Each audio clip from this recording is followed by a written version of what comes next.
Good morning. It is September 8th, 2023. We're going to be doing the New York Times Daily Newsletter. Today's propagandist is David Leonhardt. We're covering a new look at economic diversity in higher education, as well as the G20 climate protests and Danny Masterson. College Access Index. The Supreme Court decision banning race-based affirmative action has thrust economic diversity into the center of the debate over college admissions. Many supporters of the old affirmative action see economic diversity as a way to continue creating racially diverse college classes, given the large racial gaps that exist in income and wealth. Many critics of the old affirmative action argue that economic factors are a far better measure of disadvantage anyway. These critics argue that lower income applicants of all races should be given credit for what they've overcome. Given this background, my colleagues at the Times Magazine and I have decided to shine a light on economic diversity at the nearly 300 of the country's most selective colleges, public and private. This morning, we're publishing a measure we call the College Access Index. It's an updated version of a project the Times last published in 2017. Our goal is to help readers understand which colleges were already enrolling economically diverse classes before the Supreme Court decision and therefore can serve as models for others. Today's newsletter offers highlights from the project and links if you want to go deeper. We could solve this all by just saying merit. Whoever's the best gets to go. A decade ago, Washington University in St. Louis was the least economically diverse college in the country. Only about 6% of its students received Pell grants, federal college scholarships that typically go to students in the bottom half of the income distribution. That doesn't matter. It's just merit. That's all that should matter. But some university leaders were uncomfortable with the situation and began pushing for a change. As they did, they heard a concern from the Board of Trustees: would Washington University need to lower its academic standards to enroll more middle-class and poor students? After administrators studied the data, they concluded that the answer was no. There were plenty of low-income kids with high scores that hadn't been admitted. Holden Thorpe, the provost at the time, told me. Ron Daniels, the president of Johns Hopkins, told another college that has become more diverse over the past decade, said the same thing about such students. They are there and they do come. The point is crucial. It means that colleges enrolling mostly affluent students are making a choice. They are bypassing qualified students, more qualified sometimes, from humbler backgrounds. The colleges are choosing not to prioritize upward mobility. That's not true. That's just your opinion. The New Washington News. Our analysis found most elite colleges have become more diverse over the past decade. These colleges with the largest endowments and the lowest admission rates still enroll a disproportionate share of affluent students, but they also enroll more low and middle income students than in the past. Here's a selection of 20 prominent colleges, which this isn't really a useful indicator at all, to be honest. So 11 to 18, 12 to 20, 13 to 21. These are not particularly useful metrics here. Some of them, the biggest increases occurred at colleges without billion-dollar endowments. We're actually not fulfilling our mission unless we have a diverse group of students, said Kathleen Herring, the president of Muhlenberg College in Pennsylvania. To afford it, Muhlenberg has expanded its corporate partnership for adult education programs and started a fundraising campaign focused on financial aid, among other efforts. No, you're fulfilling your mission if you have the best students, not diverse. Diversity is not a strength when it comes to students. It's just merit, whoever's the best. And if we did that, it would be mostly Asians. It's not even white people that are going to be at the top.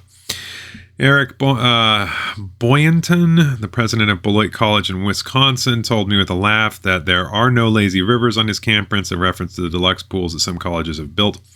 Beloit keeps its administrative staffing lean and fields relatively few sports teams. We're here to transform lives. But as most of the 286 colleges in our analysis, the Pell share fell over the past decade. Among the reasons, some states have cut funding for higher education, and many colleges have chosen to spend money on buildings and staff rather than financial aid. What are now the country's least economically diverse colleges? This chart shows a path. Colleges with a Pell share 10% or below in the most recent school year in a federal database. So really, it's not useful. Some of these colleges told me that they were committed to enrolling more lower-income students in the years ahead, including Bates, Santa Clara, Scripps, and SMU. And Caltech has become significantly more diverse in the past few years. Other colleges offer general endorsements of diversity and said they focused their resources on ensuring that lower-income students could succeed. If I find this persuasive because lower-income students also have high graduation rates in selective colleges that enroll many more of them. Some administrators also said correctly that Pell was not a comprehensive measure of diversity. It can't distinguish between a student with a household income of, say, $100,000 and one with $1 million because neither is likely to receive a Pell grant. Nonetheless, other data from both academic research and the federal government suggest that most colleges with a low Pell share are not, in fact, enrolling large numbers of students just above the cutoff. Any college that believes it's doing so is free to release data showing that the full income distribution of its students. In almost all cases, a college Pell share is an accurate reflection of its commitment to economic diversity. Economic diversity doesn't matter. That's a totally worthless measure. It's just how much effort you put in, how much work. That's it. Our table showing 286 colleges created by my colleague Ashley Wu is here. It's just propaganda. In the Times Magazine, I profiled Duke, which has recently been the country's least economically diverse elite college. As the first chart in this newsletter indicates, I heard a consistent message from lower-income Duke students. It's a special college that is transforming their lives, but they wish more students like them were on campus. Whatever. What does that even mean? Nobody says, I wish there were more poor people. Nobody cares. The magazine education issue also profiles Ben Sass, who was once a Republican star in Washington and now runs a flagship university in Florida, a state where education has become a battleground. Americans are losing faith in the value of college. Whose fault is that? Well, it would be the colleges that offer crappy diplomas that are entirely useless and media information like you that lies and says diversity and all this crap. No, it's just how good of a college are you? Colleges with declining male enrollment have decided to admit more men at the expense of women's enrollment. Yeah, okay. Women are disproportionately represented in college. So it's not at the expense of women's enrollment. It's at the expense of men that women have been enrolled. War in Ukraine. People on 3 continents are fighting for control of the lucrative empire left behind by the death of Prigozhin. Ukrainian troops say cluster munitions banned by most countries because of human rights concerns are helping them fight Russian forces. And they're not doing a whole lot of anything. Russia is still gaining territory and we're still wasting money. And cluster munitions are war crimes to be used against civilians. You're only supposed to use them under limited circumstances. They are using them against soldiers. It's illegal. They're committing war crimes. Russia's committing war crimes. Notice that we've stopped even talking about the war crimes. It's because Ukraine's doing so much that we really can't say anything. G20 summit. President Biden is traveling to India for a meeting of the Group of 20. He hopes to fill a leadership gap left by Putin and Xi Jinping, who won't attend the summit. As part of its preparations, India has developed monkey impersonators to scare away New Delhi's primates, which are known to steal food and harass pedestrians.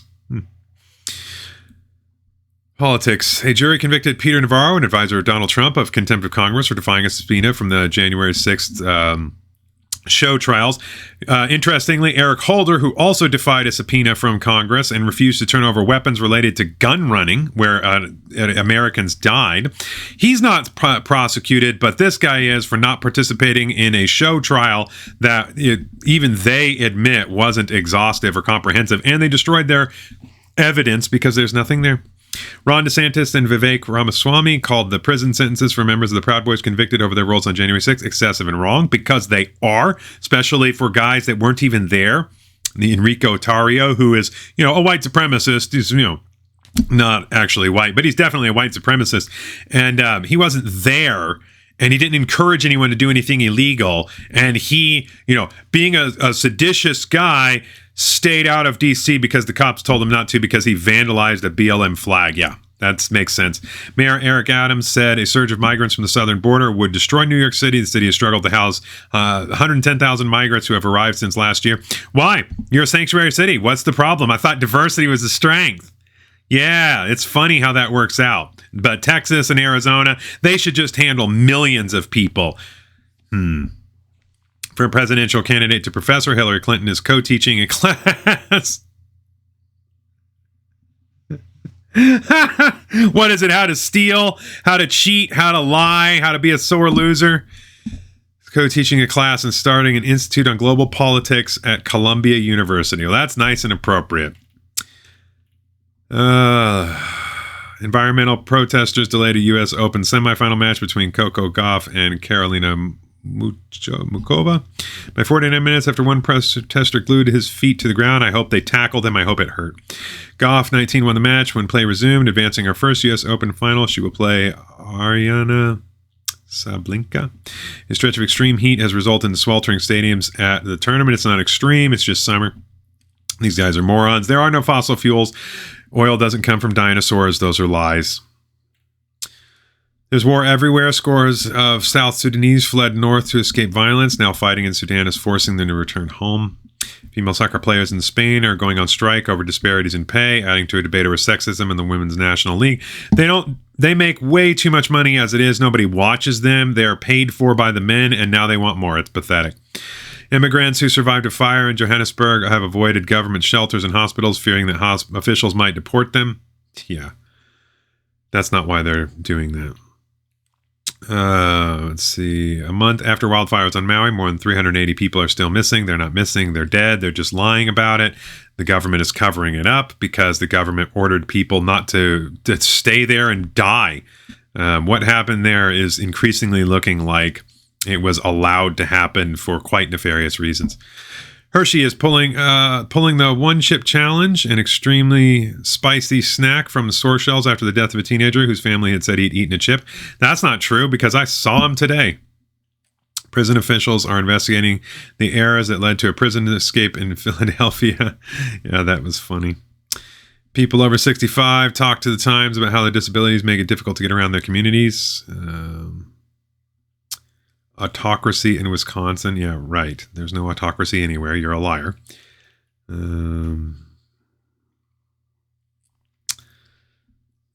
Barbie, the movie, was a gamble for Mattel. It paid off in China, not necessarily here.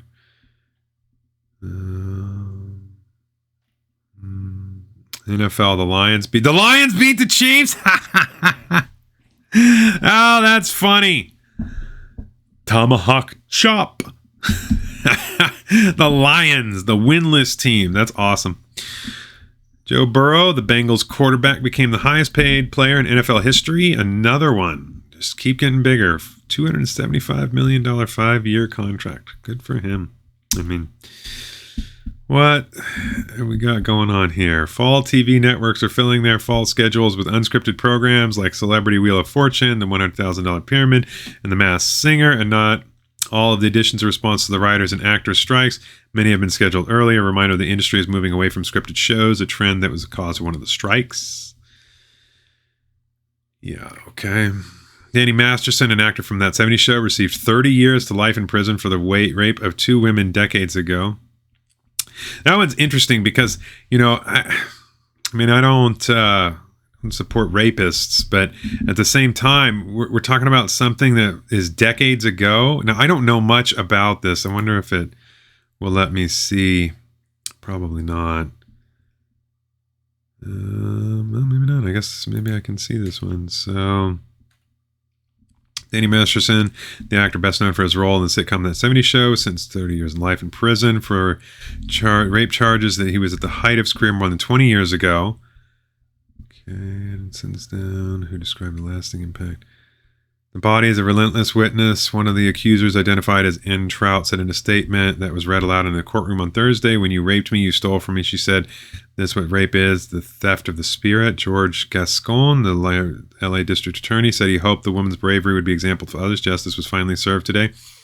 He said, noting that one of his top priorities was to ensure Los Angeles will no longer be a hunting ground for Hollywood elite to feel entitled to prey on women. Well, then let's release Epstein's list.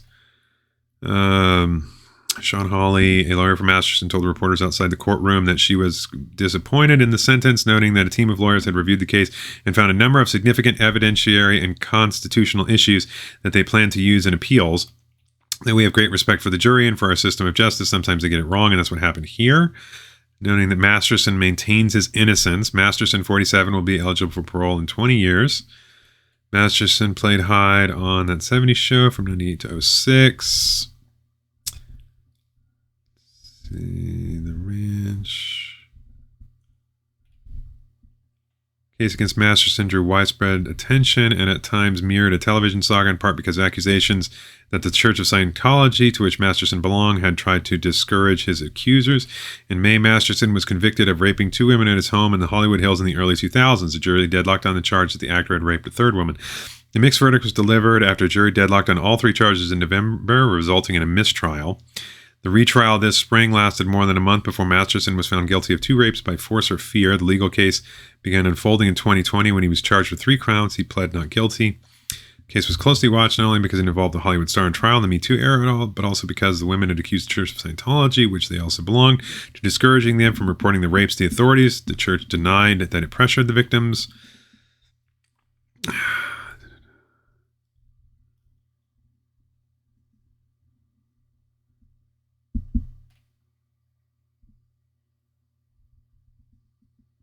Okay, so the court documents also said that Masterson had raped another woman identified as Jen B. in April 2003 after he gave her a drink. Jen B., who sought the church's permission to report the rape, later received a written response from the church's international chief justice, cited a 1965 policy letter, which raised concerns she could be ousted from her family and friends, reported a fellow Scientologist to the police. Still, she reported the rape in 2004. So they're unidentified, and he didn't... I mean, you have a right to face your accuser. I don't like this, that they didn't have actual evidence here. I'm not seeing evidence. And so they didn't take the stand and they didn't accuse him. There's not a scintilla of evidence supporting the scandalous accusation. The church harassed the accusers.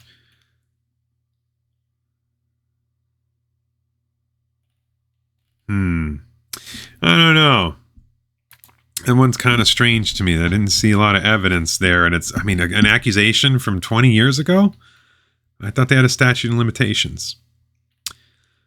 So I guess not. All right. So today in history. On September 8th, 1974, President Gerald R. Ford granted a full, free, and absolute pardon to former President Richard Nixon, covering his entire term in office. In 1504, Michelangelo's towering marble statue of David was unveiled to the public in Florence, Italy. In 1565, a Spanish expedition established the first permanent European settlement in North America at present-day St. Augustine, Florida.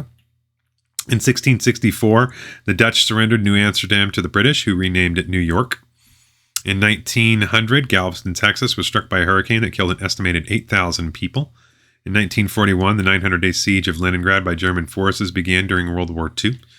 In 1943, during World War II, General Dwight D. Eisenhower announced Italy's surrender. Nazi Germany denounced Italy's decision as a cowardly act. In 1951, a peace treaty with Japan was signed by 49 nations in San Francisco. In 1964, public schools in Prince Edward County, Virginia, reopened after being closed for 5 years by officials attempting to prevent court-ordered racial desegregation. In 1985, Pete Rose of the Cincinnati Reds tied Ty Cobb's career record for hits, singling for hit number 4,191 during a game against the Cubs in Chicago. Let's see, 1986, The Oprah Winfrey Show began the first of 25 seasons in national syndication. In 2012, Serena Williams came back to beat Victoria Azarenka and earn her 4th U.S. Open championship and 15th Grand Slam title overall. In 2013, top-seeded Serena Williams won her 5th U.S. Open championship and 17th Grand Slam title overall, beating Victoria Azarenka again. 2016, California and federal regulators fined Wells Fargo a combined $185 million, alleging the bank's employees illegally opened millions of unauthorized accounts for their customers in order to meet aggressive sales goals. 2017, Category 5 Hurricane Irma regained battered Cuba with 160 mile an hour winds. Category 5 Hurricane Irma regained battered Cuba. In 2019, Rafael Nadal held off a strong comeback bid to win his 19th Grand Slam title in 5-set U.S. Open final against Daniil Medvedev. All right. Well, that's a good way to end the weekend.